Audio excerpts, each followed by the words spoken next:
of the worst summer weather for 30 years, which meant that the operation was very much dominated by the weather and by mud.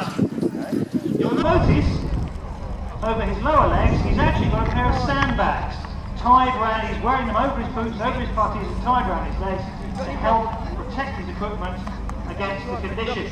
This adds another layer of protection between him and the elements, which is always a good thing. The British Army is always very keen on trying to remain as spick and span as possible, and this will help him to do so. He's wearing a leather jerkin as well. This will help to keep him warm. The jerkin can be worn over the tunic, as in this case, or underneath it. Worn over the top, such as this, again, is another layer of protection over a uniform which his commanding officer will be expecting him to try and keep as clean as he can. In addition, on his chest, he is wearing the small box respirator. If that's do a quick 360, Pro Atkinson, you can show that as you're putting it on. The small box respirator is the best piece of gas equipment that was produced during the war. Unlike its earlier counterparts, it is not soaked in the chemical, but there is a tin which contains the various anti-gas agents worn as part of the gas mask set. And this gas mask will see service right through to the end of the war and is the most effective. You breathe in and out through the nose, and there is a nose clip to prevent you from breathing through your nose. So in theory, it's easy to keep those all-important lenses clear of mist. Although I can tell you, I think all of us can tell you, that when you sweat, they will steam up just as well. Thank you, Private Atkins. Finally, moving to 1918, we have Private Boatfield, and this is a war of movement now. After the Battle of Amiens in early August of 1918, we're out of trench warfare predominantly, and we are moving forward. So things like the leather jerkin are largely ditched, not entirely, because of course there are still cold nights. The equipment is as before, battle order, and this uniform is now equipped very well. You will see also that in addition to the small box respirator, he's wearing a satchel on his right hip as possible, and this will help him to do so. He's wearing a leather jerkin as well. This will help to keep him warm. The jerkin can be worn over the tunic, as in this case, or underneath it.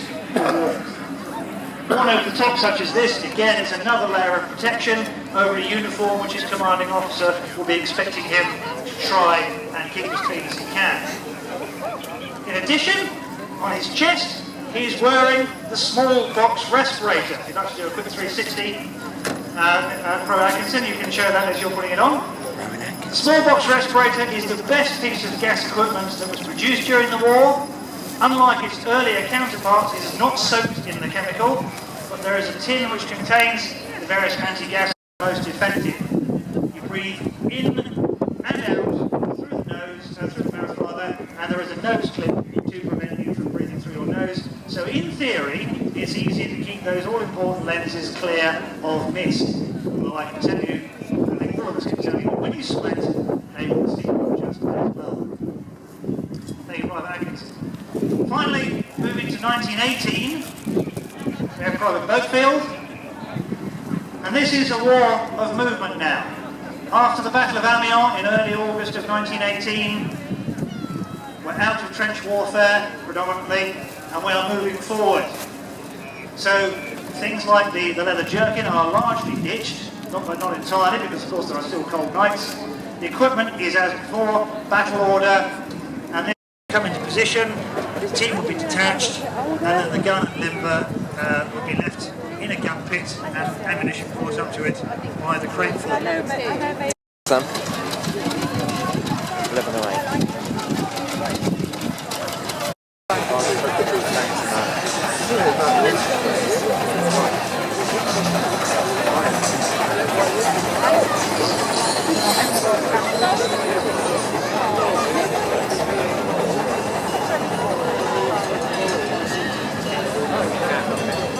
I'll have to speak to somebody else.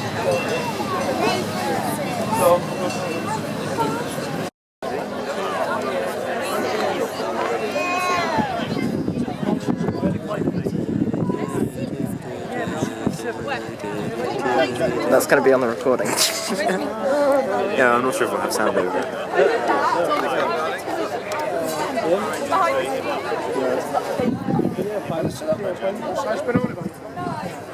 Here they come.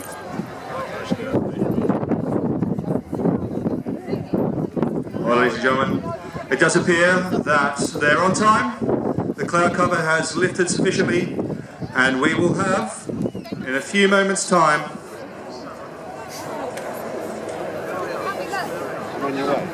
the Great War Display Team. It's been kindly sponsored by David Coombs today, I'm in their way. and we will see a mock World War I dogfight involving all 7 aircraft, and here they come.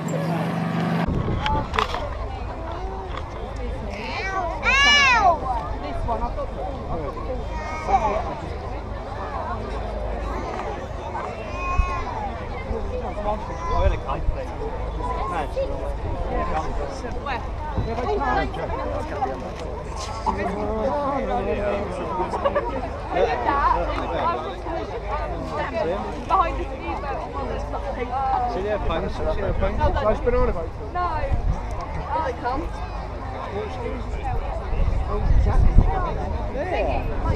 Well, ladies and gentlemen, it does appear that they're on time. The cloud cover has lifted sufficiently, and we will have, in a few moments' time,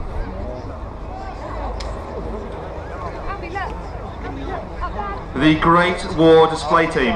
It's been kindly sponsored by David Coombs today, I'm in their way. and we will see a mock World War I dogfight involving all 7 aircraft, and here they come.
How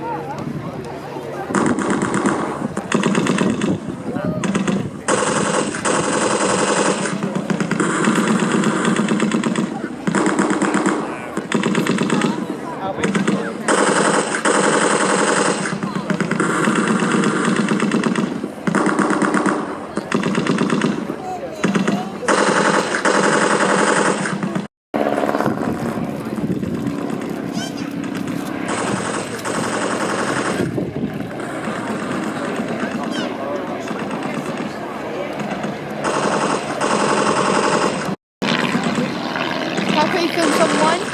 Sorry? How you film someone mine? Oh yeah, that was the shot.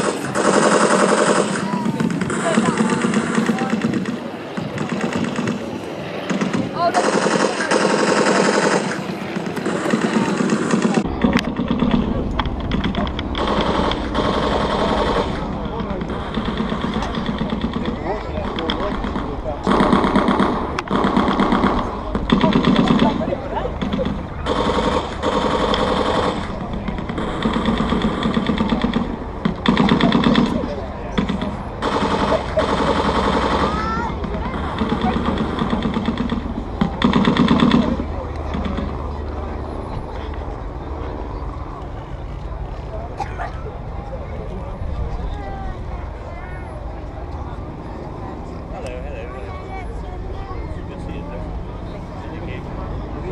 Well, looks like we might have an Allied victory in the skies. We've had before us today 2 RFC Sopwith triplanes and B-2s. These would have been used to fly along the trenches originally, spotting for artillery on the Western Front in 1916. And they were attacked today by 2 German Junkers CL-1s.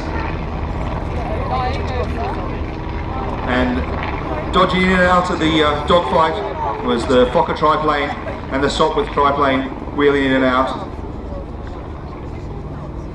With the Fokker, the BE-2 and the Sopwith there in the skies.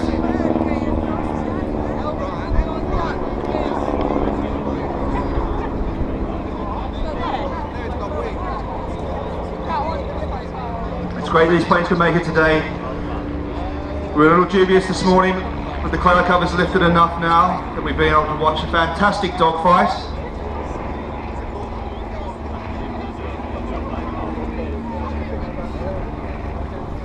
As we see there with the homegrown boys, victorious.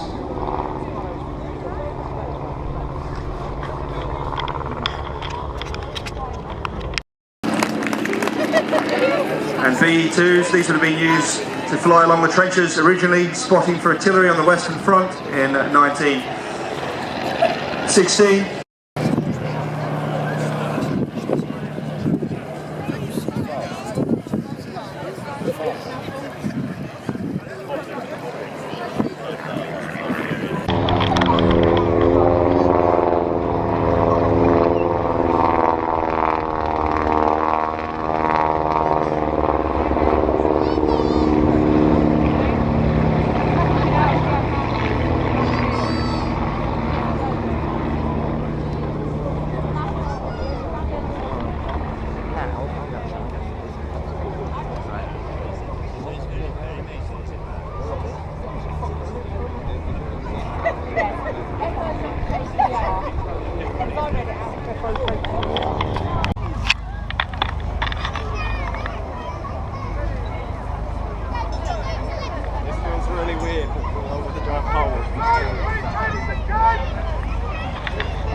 soldiers behind. There should be a medical wagon behind that and another truck behind that.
Where in France they were met by their crews who'd been training around the country, mainly at Bovington down in Dorset where the museum now is, and they were used for the very first time in September of 1914. Now that classic rhomboid shape of the tank is so that when it goes forward across the battlefield it will crush the barbed wire beneath it.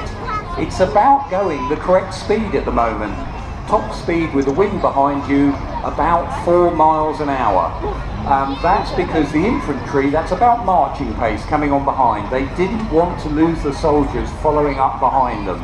So they would go forward, break a hole in the German front line, and fingers crossed our cavalry would go through the gap and follow up behind them. Now, as we know, the cavalry had a terrible time in the First World War in some of the battles, so they started to mechanise. They started to come up with tanks that could take the place of the cavalry, so we ended up with a Whippet tank before the end of the war. Top speed, 8 miles an hour. And then we ended up as well with the first armoured personnel carrier. We put 30 soldiers inside a tank to take them forward. We had a bridge laying tank. We had a mine exploding tank. We had lots of the versions of vehicles we have in service today back before the war ended. And that's one of those issues that so often it's easy to overlook. We just think of the trenches and soldiers walking forward to their death. That wasn't the case. In Britain we used technology fantastically well to help save British soldiers' lives, and the tank and some of the other equipment you're going to see coming on in a moment, that was there to help us. So the Germans were able to cart off quite a number of broken down tanks from the battlefield. And the worry we had in the Allied forces was if a tank was coming towards you, was it a British tank or was it a captured German tank? And that's why these red stripes were painted on the front of the tank, so we'd know it was one of ours. And above, on the hatch on the roof, they also painted a white square surrounded by red, so the aeroplanes, like the ones we saw earlier today, they'd identify that tank as a British tank going forward, not a German tank perhaps on the move. And the Germans famously, they paint their great big Balkan crosses on the sides of the captured tanks that they've got.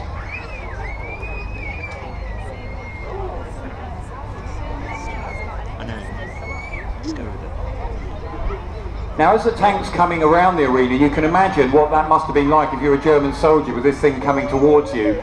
This is what they call a mail tank. The guns on the side are 6-pounders. In other words, they'd fire rounds shot that was 6 pounds in weight. Now female tanks just had machine guns on the side, and all the ladies always like to know machine gun tanks, female tanks, much more useful than a male tank. Because this tank, when it was going forward, no suspension at all, it'll be rocking all over the place, so the put heads down as it was advancing. Now you even had hermaphrodite tanks where they put a 6-pounder gun on one side and machine guns on the other side. Now on the original tanks, inside that vehicle, there'd be a crew of 8 soldiers. 4 of them just needed to drive the tank, the other 4, 2 on either side, to man the guns.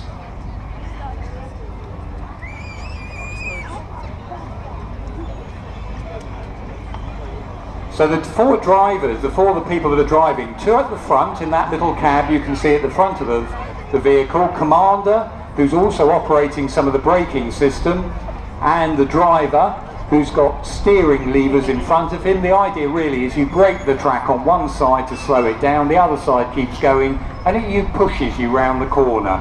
And you have two gearsmen at the back of the tank, and they have to try and disengage the engine from turning the track on one side or the other. If you get it wrong, they almost have to stop dead and start the tank all over again, which you can imagine in a battlefield is not going to be something that's a popular activity.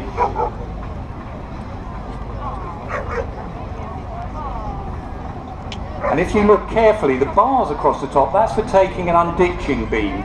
They could actually take a great big bolster of wood on top of the tank, so if it bellied out in soft mud, you actually attach the bulk of wood to the tracks. It's pulled round the front of the vehicle, purchases underneath the track so that you can pull yourself out. Later in the war, they also mounted great big fascines, great big bunches of brushwood. Now, if you'd like to see the real tank, and lots more of them, Bovington Tank Museum down in Dorset, we're open all year, you can go and see it down there.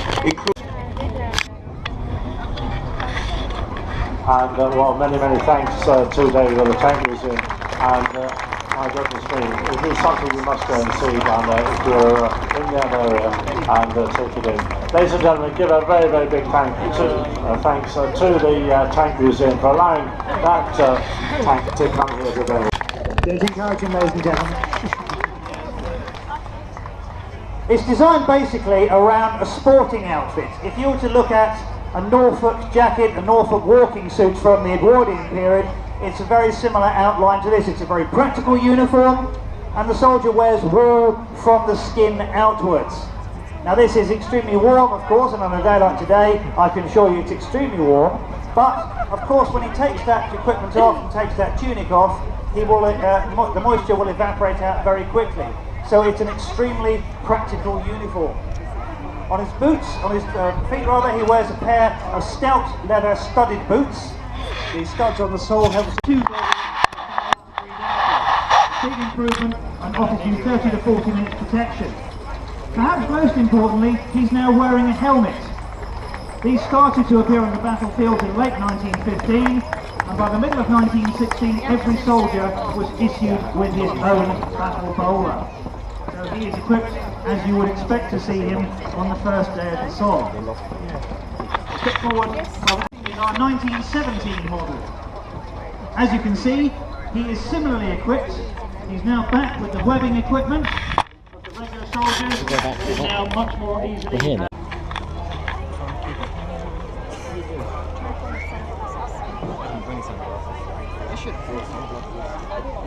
I have a hat though. Well, the cap doesn't really block the sun. I should have worn sun cream as well. I didn't do that.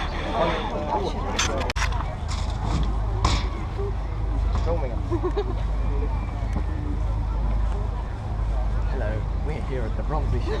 We're doing some random stuff. And we're going to find out how much the simulator is.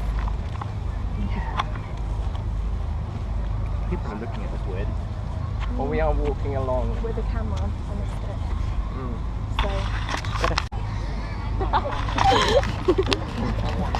Do we have anywhere to put this?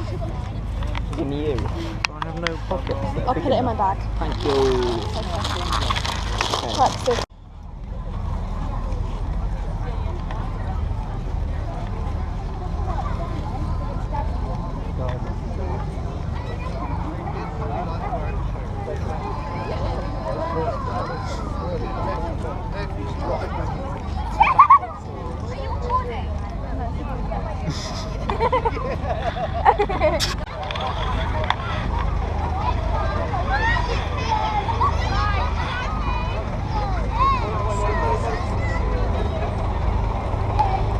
I love this truck so much. It's like a steam powered truck. How cool is that? It's something you see every day. Can you film me now? I have no idea. That's fun. Ooh.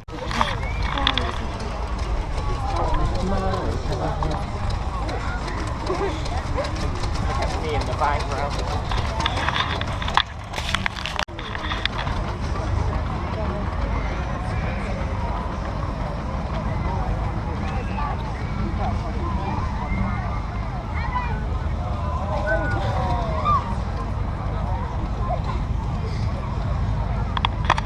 house and sewing equipment, and that is his personal world. He's allowed a few personal effects in there, and that's the extent of it. The large pack on his back contains his greatcoat, towel, and waterproof ground sheet. His weapon is the short magazine Lee M